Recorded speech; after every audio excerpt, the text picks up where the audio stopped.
All right, this is one of the rarest cars that I've ever seen in person. This is a Mazda Roadpacer, and if you're unfamiliar with this car, you might not even know that this exists. It is a Holden based on the HX HZ Prem that was sent over to Japan in the 70s. There was only 800 of these ever made, and of those 800, a lot of them are gone, crushed, wrecked. There is very, very few left, let alone in Australia. There would only be 5 or 6, surely. These never came out in the Australian market, so for one to be here is crazy rare. It really is, and there is a lot of difference because this went over to Japan, and Mazda determined, these cars weren't good enough. They really needed a lot of work to make them equal for the Japanese consumer. So let's have a look over this car, and I'll point out some of the differences.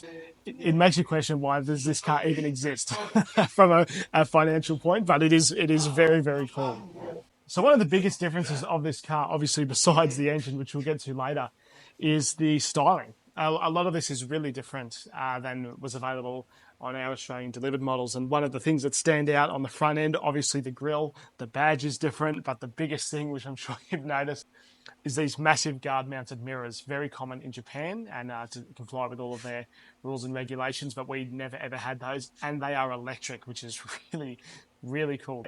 And they also have indicators on the guards. Again, this is just so strange and foreign to me because we never had anything even close to this, and I'm sure that a lot of people, even that are really into Kingswoods, don't even know that this exists. So just a quick backstory with these cars. There were 800 of these made. They were all painted white and shipped to Japan with no motor and box. These were competing with cars like the Toyota Century, the Nissan President. But I mentioned before that this car doesn't really make a ton of sense. And the reason for that is because the motor in this car is a 13B. And this is a heavy car, over 1,500 kilos. And that poor motor had less power and torque than the red motor that this replaced. And it had an advertised fuel economy of 26 litres per 100k. So it was a very, very thirsty car and just a real struggle in the Japanese market. And that showed because they really struggled to move back then. And because of that reason, these are so rare. They are just crazy rare, and it is the only product of GM ever to come with a rotary fitter, ever. Good HX Prem or HZ Prem is rare enough, let alone one with a rotary. So this one is just, it's so rare, it's so cool, and I'm like a bit of a little kid looking at this thing. I'm so excited to show you guys around this car. And some of the features that were available in this car are just wild. So let's have a look inside. So as you can imagine, there are a ton of differences in here than an Australian delivered one. And let's go through some of these. Because this is based on a Premier, it does have some very luxury features, like some electric windows. But this car also has a few features specific to the Japanese market. It has something called a dictator. So what you could do is press this button, record your voice, and it would play it back to you as sort of like taking some notes. It also has an auto door lock feature. So once this car reaches over 10 k's an hour, all the doors lock automatically. This is from the 70s. That is wow, that is a crazy feature. A lot of the styling and upholstery is also very exclusive to this car. It also has all the electric mirror adjustment from the mirrors down.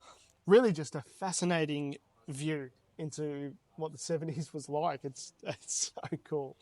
So back here is just as interesting, frankly, as the front. There is so many cool things out here, like we can control the volume of the radio and light our cigarettes and cigarettes. Cool. We also have aircon that runs all the way under the body and up behind our heads, and we have speakers in the rear seats. There's some little subwoofers in the parcel shelf. Again, this is from the 70s. This is an old car, and to have that kind of stuff is absolutely crazy, especially compared to the Australian delivered Kingers.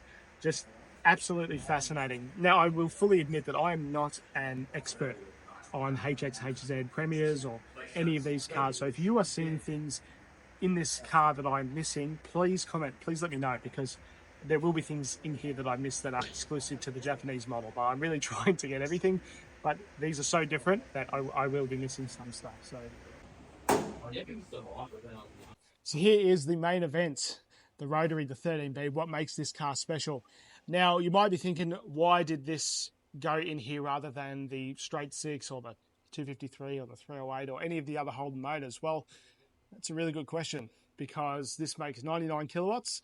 I can't remember the torque figure off the top of my head, but I'll put it on the screen. But it is less than the 6 that it replaces. So this poor old girl is using a lot of fuel. But as a classic car, it's very, very special. But if we go back to the 70s and think, why was this car even existed? And then you compare it to cars that use half the fuel for half the price, you can sort of see in retrospect why these maybe didn't sell so well. But looking at it today, it's really cool because, I mean, there are so few of these left. Another thing of note in the engine bay here is you can see the radiator is angled. Make this car so unique. There are so many one-off parts in here, one-off wiring looms, one-off brackets and badges and tags, and it's just crazy. It's so cool.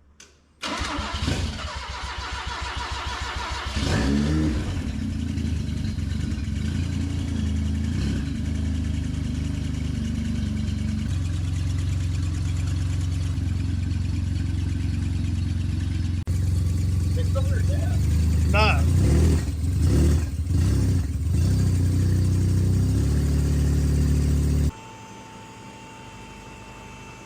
We're underneath the car now, and as I said earlier in the video, I am no expert with Kingswood and stuff like that. So if you see anything, like I said earlier in the video, that is different, please let me know. But I do know a few things that are different immediately. First of all of this heat shielding, I mean, none of that was on a normal Kingswood. And I guess that might be a combination of this motor gets a little bit hotter than a normal, 202 or whatever 308. And also the fact that this was competing against cars like the Nissan President or the Toyota Century, which are a lot higher of a standard than some of our Australian domestic stuff.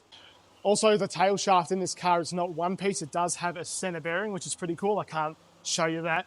The exhaust is completely different. It does have a diff out of an 8 in it. As far as I'm aware, it's got different control arms in the rear here. There is just a lot of stuff that is different in here. A lot of the cross members, a lot of that kind of stuff is completely different also. This car has also had a lot of rust protection, rust works, and so underneath here is actually pretty good despite it being in Japan. This particular car has sat in a shed for around 35 years. That's one of the reasons why it has held up so well. Another thing that's a bit unusual that we've noticed up the front here is the K-frame is white and the paint has slowly chipped off over the years. Also up the front here we have an oil cooler. Poor old 13B is getting a little bit hotter than a 308 or anything. And that's about it. But again, like I said, if you know your Kingswoods better than me, please comment below and let me know what is different under here, because this car is so unique and there are so many different things under here that it's really hard to keep track of everything. One thing that's really cool about this particular car is it has a huge collection of all of the marketing material, the books, the workshop manuals. And one thing that is fascinating about the Japanese stuff is it is so thorough. It's wild. I mean, if you have a look at a modern day manual, there's nothing in it. But if you have a look at any of these, there is just so much detail, photos, and just, it's wild. The amount of effort that they have gone to for just 800 cars is absolutely insane. And you can also see some of the optional extras. You could get bucket seats rather than a bench in this. And I really hope that you guys enjoyed this video. I have really enjoyed filming this car. Again, it is so special. Only 800 of these ever. And it's rare enough to find a good Premier anyway, let alone one that there was only 800 made. The majority of these were crushed. And this one has made it all the way back home from Japan. I'm sure there are lots of people watching this that are really, really into Kingswoods and know a lot more than I do. So if there are any of those people, please feel free to comment your thoughts, what you think about this car, and if there's anything that I have missed that is specific to this car, then please, let me know. Otherwise, I really appreciate you guys for watching, and if you would like your car on the channel, if you have something like this, or even just a normal Premier, with a Holden motor, feel free to get in touch and like, comment, subscribe, all of that stuff, and I really appreciate everyone for watching. Thank you guys very much.